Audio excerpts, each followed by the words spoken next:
Hello guys, good morning. Welcome to my channel Priyanka Jakhar में आप सभी का बहुत बहुत स्वागत है। तो आप लोग, आशा करते हैं कि आप लोग बहुत अच्छे होंगे और सब अपने घर में स्वस्थ भी होंगे। तो इतने दिन से मेरे ब्लॉग नहीं आ रहे थे, उसका भी कोई कारणवश था। तो ब्लॉग इसलिए नहीं आ रहे थे, ये गए हुए थे गाँव में हो गई थी कुछ घटना, उस वजह से हमने ब्लॉग शूट नहीं करा। अब वही होता है ना, गांव के लोग बोलेंगे देखिए इसको तो ब्लॉग्स की लगी हुई है, घर में इतनी इतनी बातें हो रखी हैं, ये है वो है ना। उस चक्कर में हमने ब्लॉग नहीं बनाया। तो अब ये कल 10 दिन जाके आ गए थे, कल वापस आ गए। तो मैं सोच रही हूँ जो कुछ हुआ वो मैं आप लोगों को शेयर करूँ और बताऊँ कि हमने ब्लॉग क्यों नहीं डाले थे, क्या बात हुई थी हमारे घर में। हम नहीं जा पाए थे, इसलिए नहीं जा पाए क्योंकि मेरे बच्चों को चल रहा था पेपर, तो छुट्टी नहीं मिल पा रही थी बच्चों को भी स्कूल से। और वही है ना, पेपर अब बीच में कैसे छुटवाऊँ, 2 पेपर लगे थे बच्चों के। पूरे मेहनत करते हैं बेचारे बच्चे ना। हमारा ट्रेन में रिजर्वेशन भी नहीं मिल पा रहा था, तो एक ही सीट मिल पाई, तो फिर यही चले गए। बोले ठीक है मैं होके आता हूँ। अभी देखते हैं दिवाली के बाद ही या फिर अप्रैल में ही जाने का होगा गांव। तो हमारा अभी का तो कुछ विचार है नहीं। तो आप लोगों ने मेरे ब्लॉग बहुत मिस करे होंगे और आई होप करती हूँ कि आज वाला ब्लॉग का आप बहुत सारा प्यार सपोर्ट देना। और अभी शायद कंटिन्यू ब्लॉग्स डालूँगी जहाँ तक हो सके, क्योंकि मुझे नहीं लग रहा कि रोज़ बना पाऊँगी। थोड़ी सी बात भी ऐसी है। हुआ क्या था, मेरी मामी सास है और इनकी मामी मतलब उनकी डेथ हो गई थी। वो बीमार तो मतलब 10-15 साल से ही थे, बीमार हो रखे थे, लेकिन उनके बच्चे बड़े छोटे छोटे बच्चे हैं। फर्स्ट बेटी है उनकी 11-12 साल के समथिंग, मानो आप लोग 12 साल के समथिंग है। और उससे छोटी एक और बेटी है, तो वो उससे 1-1.5 साल छोटी है। फिर उससे छोटा एक बेटा और है, तो वो उससे 1-1.5 साल छोटा है। तो बच्चे मतलब ये लड़का होगा 10 साल के समथिंग, 9-10 साल का ही होगा, इससे ज़्यादा तो नहीं होगा, क्योंकि मेरी शादी में लड़का गोद में था, छोटा ही था वो उस टाइम। तो उनको हो रखा था अस्थमा की प्रॉब्लम।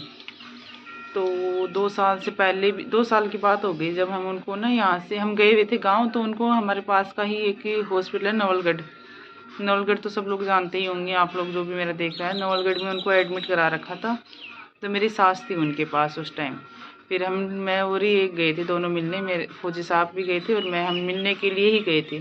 तो इनको लगा कि यहाँ पे इनका ट्रीटमेंट अच्छे से नहीं चल पा रहा है। उन्होंने डॉक्टर से बात करी। तो डॉक्टर ने कोई मतलब हाँ ना का जवाब नहीं दिया। फिर उन्होंने दोबारा प्रेशर डाला डॉक्टर पे ही कि ना आप हमें या तो बताओ कि इनका इलाज क्यों नहीं हो पा रहा है यहाँ पे। अगर अच्छे से नहीं हो रहा तो हमें यहाँ से छुट्टी दो, हम दूसरी जगह लेके जाते हैं इनको। तो उन्होंने बोला ठीक है कोई नहीं, आप जयपुर ले जाओ इनको। तो इतने दिन से मतलब 10-20-22 दिन हो गए थे हॉस्पिटल में उन लोगों ने एडमिट कर रखा था, लेकिन आराम 1 सेकंड का नहीं था। शायद 1 या 2 बार उस बीच में उनको घर भी भेजा था कि आप घर ले जाओ, अब ये ठीक है। तो ये घर लेके आ गए थे सारे, मामा जी वगैरह घर ले आए थे। लेकिन घर पहुंचने के 1-2 घंटे बाद ही उनको वापस प्रॉब्लम, क्योंकि उनको ऑक्सीजन चाहिए थी परमानेंट। घर में ऑक्सीजन का कोई व्यवस्था नहीं थी। फिर हम गए उनको, उन्होंने बोला जयपुर जाओ। तो मेरी सास घर पे आ गई थी और हम लोग गए जयपुर उनके पास। उनको लेके ही गए थे हम एम्बुलेंस से। तो मैंने कभी अपने मतलब बच्चों को नहीं छोड़ा था कभी भी अकेले। बड़ी वाली लड़की को फिर भी छोड़ा, छोटी वाली को मैं और मेरे हस्बैंड के पास ही रहती थी। वो कभी हमारे बिना मतलब एक दिन 1 सेकंड नहीं रहती थी। लेकिन वही था ना, बीमारी में घर वालों को भी देखना पड़ता है, हर चीज़ देखनी पड़ती है। उस चक्कर में ना हमने उसको अपने मेरे मायके भेजा, जो मेरी बहन लेके मायके चली, क्योंकि गांव में रहती तो वहाँ तो रोती कि माँ जी मेरे पापा दादू कहाँ है ना। उस चक्कर में मेरी मम्मा कहाँ है, मेरे पापा जी कहाँ है, मेरे मतलब सबको याद करके बड़ा रोती वो। तो उस चक्कर में हमने मायके भेज दी कि उसको ये लगेगा कि हम गांव में हैं और वो नानी के पास आ रखी है। तो वो अपनी नानी के पास रही 4-5 दिन। हम जितने दिन हॉस्पिटल में रहे तो ये लोग वहाँ पे रही। मेरी बहन ने ना उसको वहीं रखा दोनों को। तो ये जब भी हम फ़ोन करते वहाँ हॉस्पिटल से, तो उसको ऐसे ही बोलते हम घर में ही बेटा काम कर रहे हैं, ये है वो है, और तुम लोग है ना अच्छे से मौसी के साथ रहो।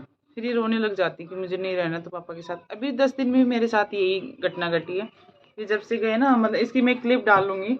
ये अपने पापा को जाने भी नहीं दे रही थी गाँव, बड़ा रो रही थी। और कल जब ये वापस आए ना, तब इनके बच्चों की खुशी की क्लिप डालूंगी, कितने खुश हो गए थे पापा को देख के। मतलब पूरे दिन भर सोए नहीं ये, बालकोनी का गेट खुला रखा, कब पापा आ रहे हैं, कब आ रहे हैं, कब आ रहे हैं, मिनट मिनट में पापा को फ़ोन कर रहे थे। फिर वो उनको हमने वहाँ दिखाया तो उन लोगों को, वो अस्थमा का ही हॉस्पिटल था, हमें पहली बार ही पता चला था कि ये हॉस्पिटल अस्थमा का है। और गवर्नमेंट हॉस्पिटल था, बहुत अच्छा हॉस्पिटल था वो।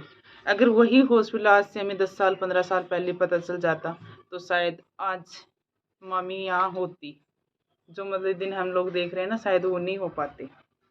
पर वही कहते हैं ना कि किसी को पता नहीं चलता कि जो क्या होता है क्या नहीं होता है हमारे। आज अब मैं यहाँ बैठी हूँ, कल को पता नहीं क्या होगा। तो हम उनका वहाँ पे इलाज स्टार्ट कर दिया। तो जांच वाँच हुई तो हमने बोला कि वहाँ जो हॉस्पिटल वालों ने इसको टीबी बता रखा, तो उन्होंने साफ साफ मना कर दिया था कि इसको टीबी नहीं है बिल्कुल भी। तो इतने दिन टीबी का ट्रीटमेंट चल रहा, आप बताओ अब बिना बीमारी के अगर आप दवाइयाँ खाओगे है ना तो क्या हाल होता है। उस चक्कर में उनकी बीमारियाँ बढ़ती गई। वो एकदम से सही हो गई थी। उनको 5-6 दिन एडमिट रखा, फिर घर ले आए। घर लेके आए तो सूरजगढ़ पिलानी साइड कोई ट्रस्ट चलता है जो वो रखता है, ऑक्सीजन मशीन रखता है। इनको पता चला था, इनको किसी ने बताया था कि ऐसे ऐसे कोई मशीन रखता है तो वो देता है घर पे ले जाने के लिए। तो इन्होंने वो एक काम करा, उससे बात करी फ़ोन पे। तो फिर उसने बोला कि ठीक है आप ले जाओ। फ़ोन पे बात करने के बाद और ले गए, चले गए।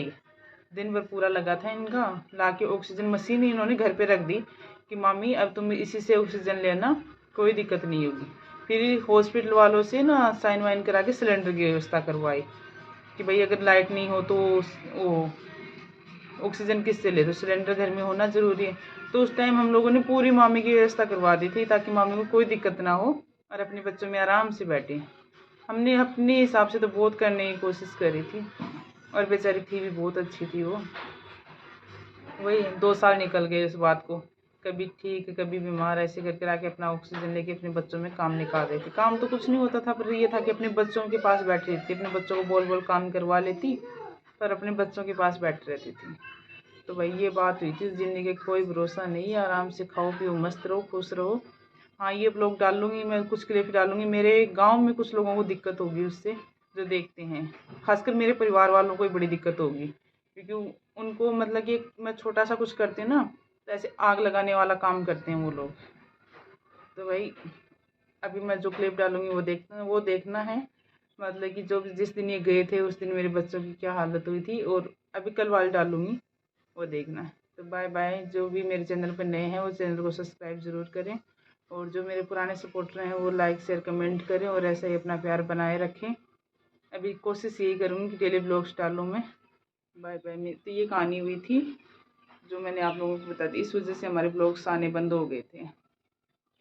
बाय बाय, मिलते हैं अभी दूसरे ब्लॉग्स में। इस ब्लॉग को आप बहुत ज़्यादा सपोर्ट देना। काम छुट्टी और वापस आ जाऊंगा, ठीक है? अभी कपड़े निकाल। अरे रुको, अभी कपड़े निकाल। नहीं आपको क्या क्या चाहिए ला दूंगा। ये मेरे पास लॉलीपॉप है, मैं खा ले पकड़ लेता हूँ। आपको चाहिए ला दूंगा मैं, अच्छा चीज ना। ड्यूटी जा रहा हूँ तो बेटा, तो ड्यूटी तो जाना पड़ेगा ना बेटा। 3 दिन के लिए वापस आ जाऊंगा बाद में। तो ड्यूटी नहीं जाऊँ, ये कोई बात होती है क्या? क्यों? पूछो पापा को कहाँ जा रहे हैं ड्यूटी, पहले बात पूछो, जल्दी पूछो। पूछो कहाँ जा रहे हैं पापा ड्यूटी। लेकर नहीं जा सकते। किसको? तो आप बेटा स्कूल जा रहे हो, आपके एग्जाम चल रहे हैं। आपने कपड़े भी चेंज नहीं करे हैं, आते आते पापा के पास लग गए तो हैं। आपकी स्कूल ये कौन सी स्टाइल है खड़े होने की? आपकी एग्जाम भी चल रहा है। पापा को ना गंदी बात होती है ना। बेटा एग्जाम भी चल रहा है आपका, और आपकी तो वो क्या लीची भी रखा है, लीची का जूस। चलो आपको एक बात बताते हैं, तो आप पहले झूठ मत बोलो, सही बताओ। मैं दिल्ली जाके आ रहा हूँ, ठीक है? दिल्ली अभी तुझे पता है पापा तो गाँव जा रहा है, और जो अनु बाजी है ना जिसको मैं बोकली बोकली बुलाती थी है ना, उसकी बब्बी है ना, उनकी डेथ हो गई। आज ही तो बेटा जाना पड़ेगा ना फिर। मैं तो लेटर नहीं जा सकते। हम आपके पेपर हो जाएंगे ना तो फिर हम चलेंगे। नहीं हम तीनों चलेंगे फिर, पापा ना हम चलेंगे ना बेटा। मुंह कट जाओ फिर लोग। खड़ा हो मेरे बेटा, बहुत अच्छा, खड़ा हो। सुनो तो सही मेरी बात तो सुनो, आप कपड़े चेंज करो, चलो रो मत, खड़ा हो। तो कितना अच्छा व्यू है ना उधर।